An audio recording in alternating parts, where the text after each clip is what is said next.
Hidden costs: how shared ownership schemes are leaving homebuyers financially devastated. The dream of homeownership often becomes a nightmare for buyers of shared ownership properties, as shocking revelations expose a pervasive pattern of misleading marketing and escalating service charges that are financially crippling residents. Investigations reveal how housing associations, organizations ostensibly dedicated to affordable housing, are employing deceptive tactics to entice vulnerable buyers into agreements that ultimately ruin their lives. The allure of shared ownership is undeniable. Marketing materials paint a picture of financial accessibility, showcasing enticing monthly service charges as low as £120, a figure that readily attracts those struggling to afford traditional homeownership. However, this seemingly affordable entry point masks a cruel reality. These charges, often presented as estimates, routinely balloon to exorbitant levels, sometimes exceeding £650 a month, a staggering increase that leaves residents reeling. The Observer's investigation uncovers a widespread scandal affecting tenants in social housing, shared ownership homeowners, and leaseholders alike. The Social Housing Action Campaign, SHAC, a resident-led group, is gearing up for a legal battle, planning a judicial review if the National Audit Office refuses to launch an investigation into this systemic failure. The scale of the problem is immense, with countless individuals trapped in a cycle of escalating debt thanks to these unpredictable and often exorbitant service charges.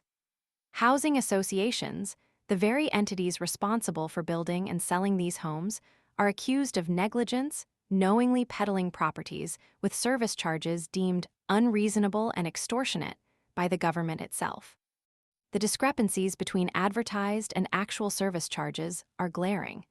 One particularly egregious example involves a Peabody Housing Association flat at the Pickle Factory in Bermondsey, South London. Marketing materials advertise a service charge starting at £247 per month. However, internal documents obtained by the Observer reveal a far grimmer truth. The projected service charge for a one-bedroom flat in 2024 is actually £406 per month, a staggering 60% higher than the advertised figure. This isn't an isolated incident. It's part of a broader pattern of deceptive marketing practices employed across numerous housing associations. The impact on residents is devastating. Many describe the rapidly escalating service charges as life-ruining, forcing them into financial hardship and jeopardizing their ability to maintain their homes. The emotional toll is equally significant, with residents experiencing feelings of betrayal and frustration at being misled by organizations they trusted to provide affordable housing. The initial promise of homeownership quickly transforms into a relentless struggle for financial survival. Peabody, in response to the Observer's findings, attributed the inflated charges at the Pickle Factory to external managing agents. While pledging to review the marketing materials for accuracy, their statement fails to address the broader systemic issues at play. The question remains, was this an isolated case of mismanagement or a deliberate attempt to attract buyers with deceptive marketing tactics? The sheer number of similar complaints suggests the latter.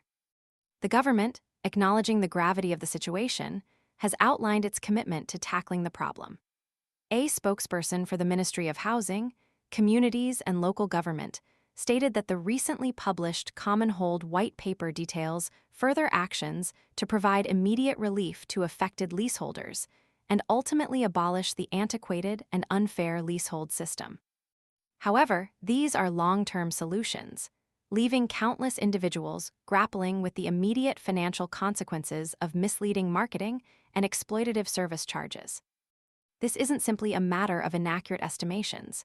It's a calculated strategy designed to lure buyers into financially precarious situations. The victims are not wealthy investors.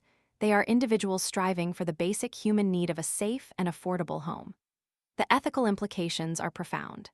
Housing associations, tasked with providing affordable housing, are instead perpetuating a system that leaves vulnerable individuals facing financial ruin. The scale of the deception, the devastating consequences for residents, and the urgent need for systemic reform demand immediate and decisive action. This isn't just about numbers on a page, It's about people's lives. The fight for justice and accountability is far from over.